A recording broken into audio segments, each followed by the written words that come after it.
নমস্কার, প্রতিমা ঝুড়ি থেকে আমি আজকে ছানার কোপ্তাকারি করে দেখাই। এখানে আমার 1.5 লিটার দুধে ছানা করে নিয়েছি, প্যাকেটের দুধ। আর এখানে আমি মশলাটা করে রেখেছি, 8টার মতো আমন্ড, তারপরে 8টা কাজু, একটু পোস্ত, একটা মগজ, এটা পেস্ট করে নিয়েছি।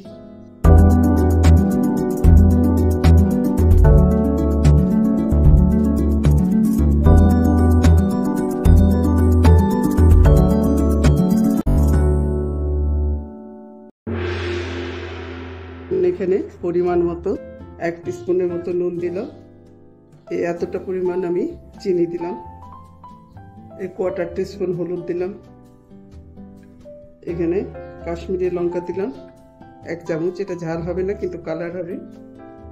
এখানে 1 টিস্পুন ময়দা দিলাম, এই সামান্য একটু বেকিং পাউডার দিলাম 1 চুটকি। এখানে কাঁচা লঙ্কা 1/2 টিস্পুন দিলাম, কাঁচা লঙ্কা বাটা 1/2 টিস্পুন দিলাম, আদা বাটা, আর একটু গরম মশলা গুঁড়ো দেব, একটা ছোট চামচ, এই চামচে 1 চামচ। এইভাবে আমি এবার ম্যাশ করে নেব। এভাবে আমি ডলে ডলে ম্যাশ করে নিয়েছি, সুন্দরভাবে মন্ডটা হয়ে গেছে।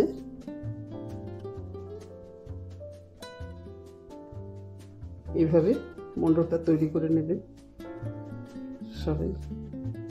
এই যে সুন্দর আমার ময়দার ডোয়ের মতন হয়ে গেছে। হাতে আমি একটু ঘি মাখিয়ে নিয়েছি, এবার একটা করে গোল গোল পাকাবো এরকম করে, আর একটা করে কিশমিশ এর ভেতরে দিয়ে দেব। এরকম করে আমি কোপ্তাগুলো গড়ে নেব।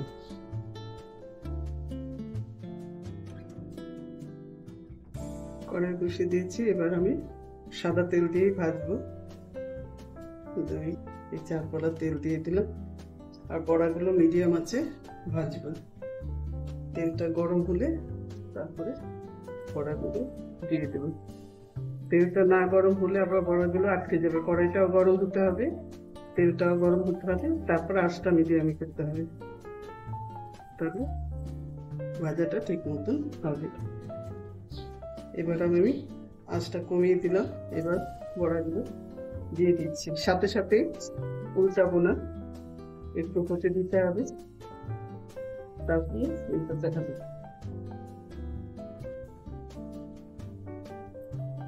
একটা হোক আস্তে আস্তে, এইভাবে আমি ব্রাউন কালার করে ভাজবো। তারপরে এই কড়াইতেই তরকারিটা বসিয়ে দেবো। এই কোপ্তাগুলো আমার ভাজা হয়ে গেছে, এবার আমি তরকারিটা বসিয়ে দেবো। এখানে আমি একটু সরষের তেল দিয়ে দেবো কড়াইতে,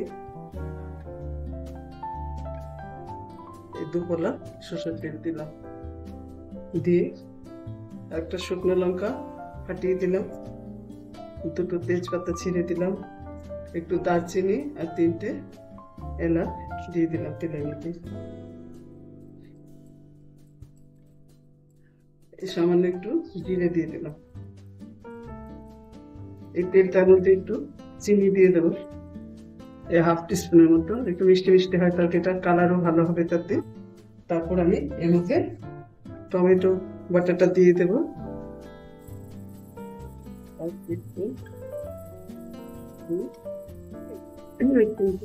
এখানে আমি 1/2 টিস্পুন আদা বাটা দিয়ে দেবো,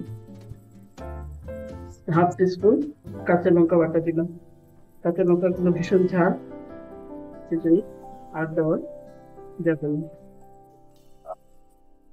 এখানে 1/2 টিস্পুনের মতো হলুদের গুঁড়ো দিলাম, 1 টিস্পুন ধনের গুঁড়ো, 1/2 টিস্পুনের মতো কাশ্মীরি লঙ্কার গুঁড়ো।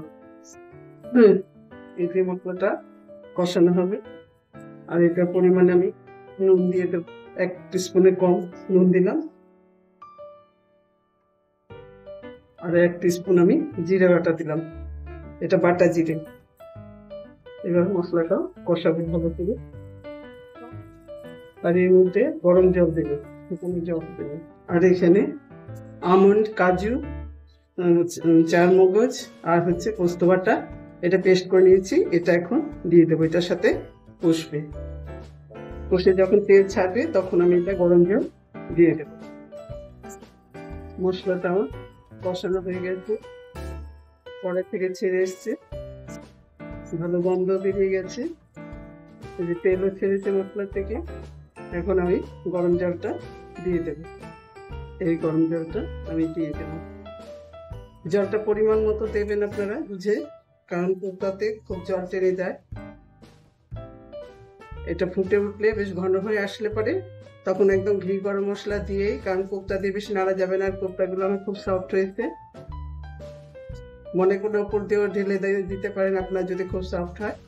এখন এই ঝোলটা টেস্টটা আসুক, তারপরে ঘি গরম মশলা দিয়ে কোপ্তাগুলো দিয়ে নামিয়ে ফেললেই আমার ছানার কোপ্তা কারি রেডি।